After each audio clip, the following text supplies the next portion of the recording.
आज मैं पूर्व की भांति पुनः संस्कृत हिंदी बोध चैनल पर एक विषय को लेकर उपस्थित हूँ। आज लकार के बारे में भी मैं पुनः विचार करूँगा।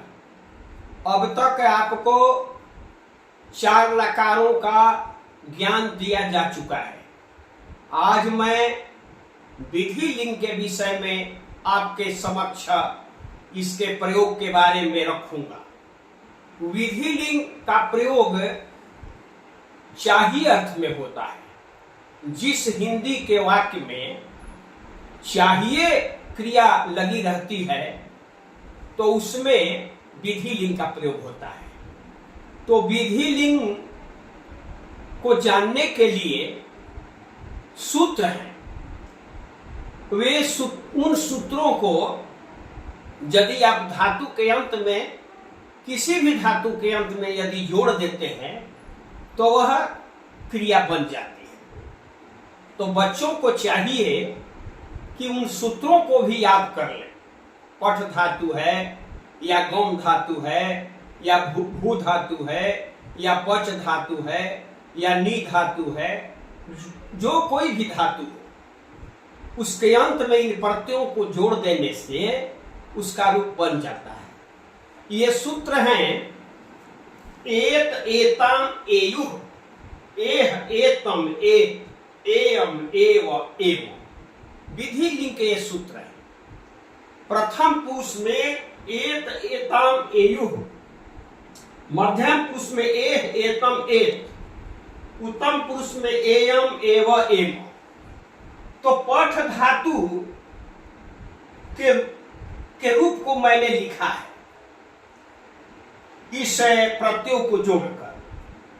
पठेत पठेतम पठेयुः, पठेह पठेतम पठेत, पठेयम पठेव पठेम। तो पठेत के साथ प्रथम पुरुष के एक वचन में सह लिखा गया।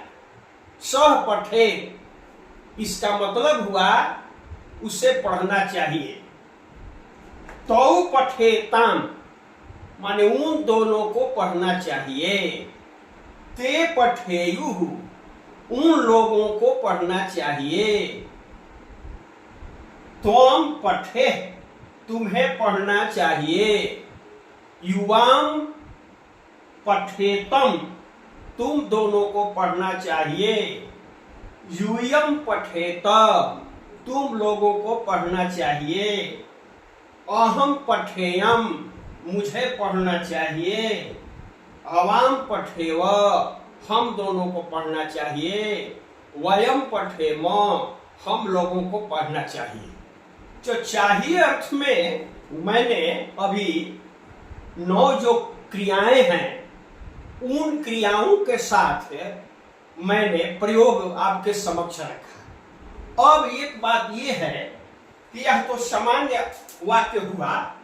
अब आपको मैं बताने जा रहा हूं कि विधि लिंग में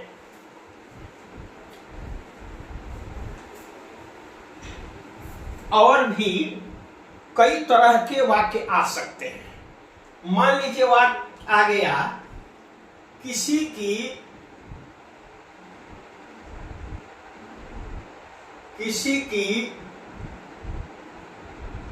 निंदा नहीं करनी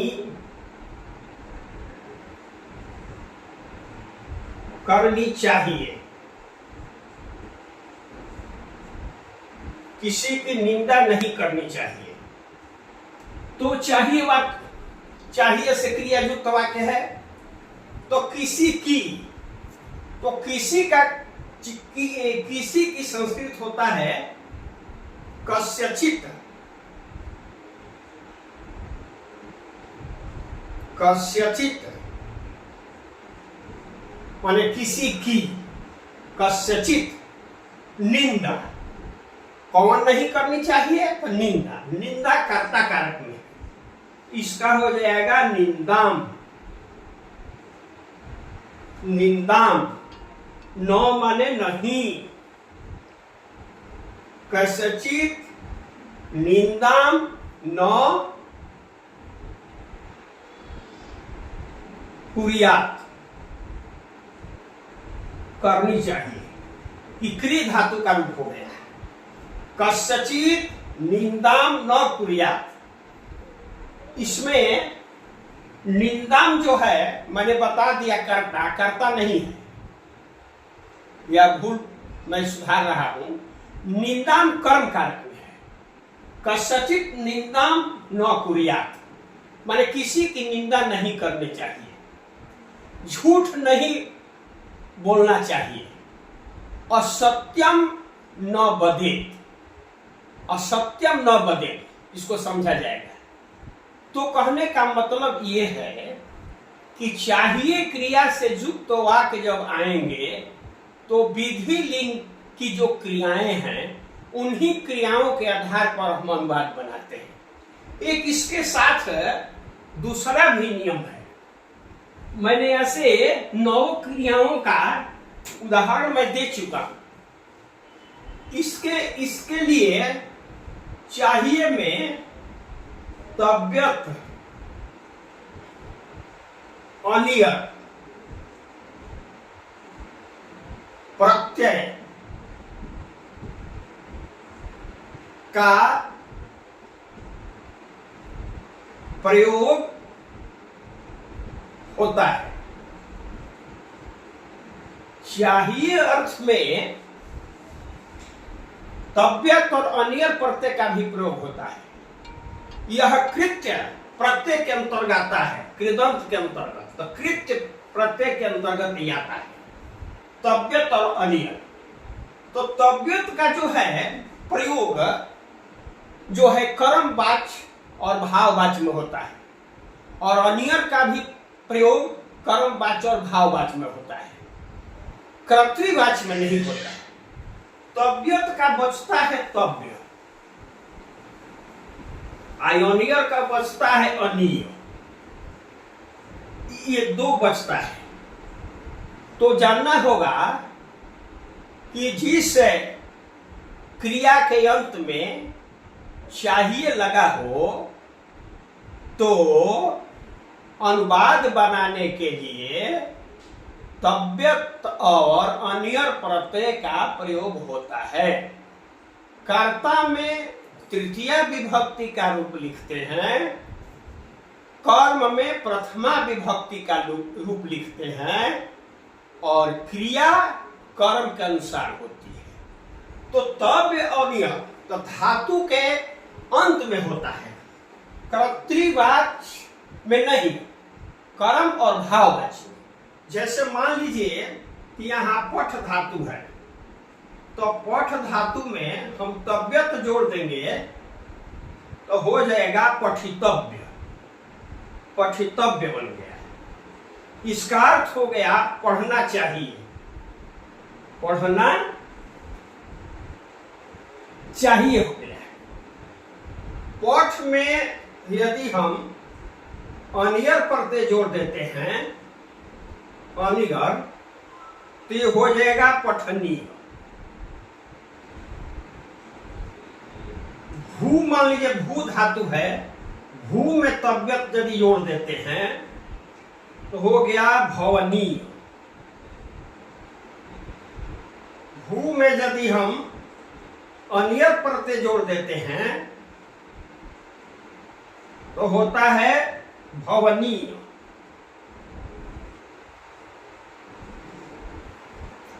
भवनीय।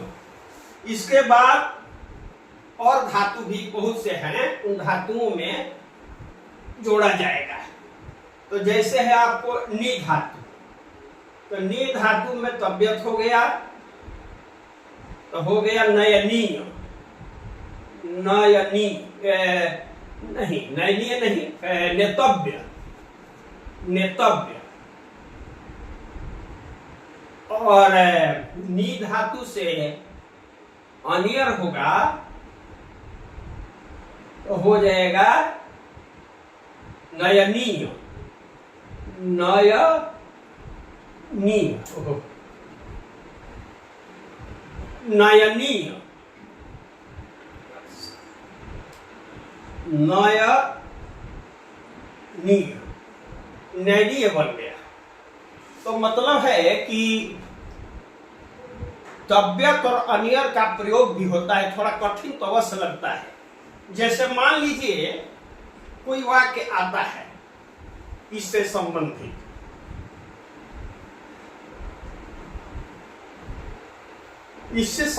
यदि कोई वाक्य आता है, जैसे उसे पुस्तक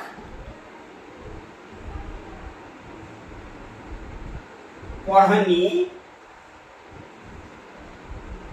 चाहिए, उसे पुस्तक पढ़नी चाहिए।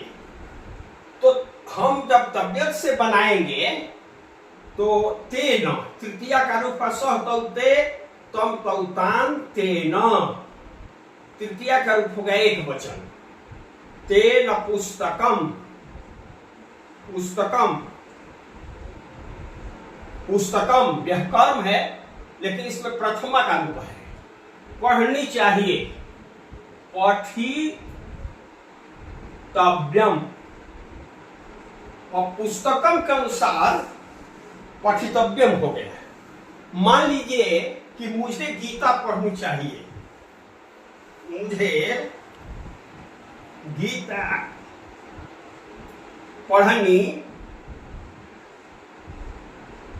चाहिए, तो मुझे में तृतीया का रूप हो जाएगा मया, गीता, गीता स्त्रीलिंग है और प्रथमा का रूप है, तो तव्यम यदि लगाएंगे तो हो जाएगा पठितव्या, माने पढ़नी चाहिए। यदि हम अनियर लगाएं तो हो जाएगा पठनीया, पठनीया। मतलब कि तबियत प्रत्यय के द्वारा या अनियर प्रत्यय के द्वारा जब अनुवाद हम बनाएंगे तो कर्ता में तृतीया और कर्म में प्रथमा और कर्म के अनुसार क्रिया तबियत और अनियर से युक्त क्रिया होगी। इस तरह से बड़ा भी वाक्य आ सकता है, लेकिन छोटा वाक्य से ही पहले समझाना है, बच्चे समझ जाएंगे। जैसे मान लीजिए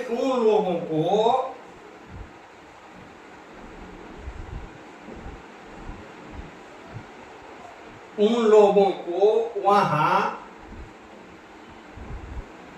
नहीं जाना चाहिए, उन लोगों को वहां नहीं जाना चाहिए। तो उन का मतलब हुआ तत् शब्द का रूप तृतीया बहुवचन, तो तृतीया बहुवचन में रूप होगा सह तौते तम तौतान तेन ताभ्याम तई, तई हो जाएगा बहुवचन का रूप, तई, वहां, वहां का मतलब होगा तत्र, नहीं का न। अब यहां हो गया गंतव्यम, गंतव्यम इसलिए होगा कि जाना जो क्रिया है वह अकर्मक है, इसलिए तई तत्र न गंतव्यम, मनुष्य लोगों को वहां नहीं जाना चाहिए। और है मान लीजिए हम लोगों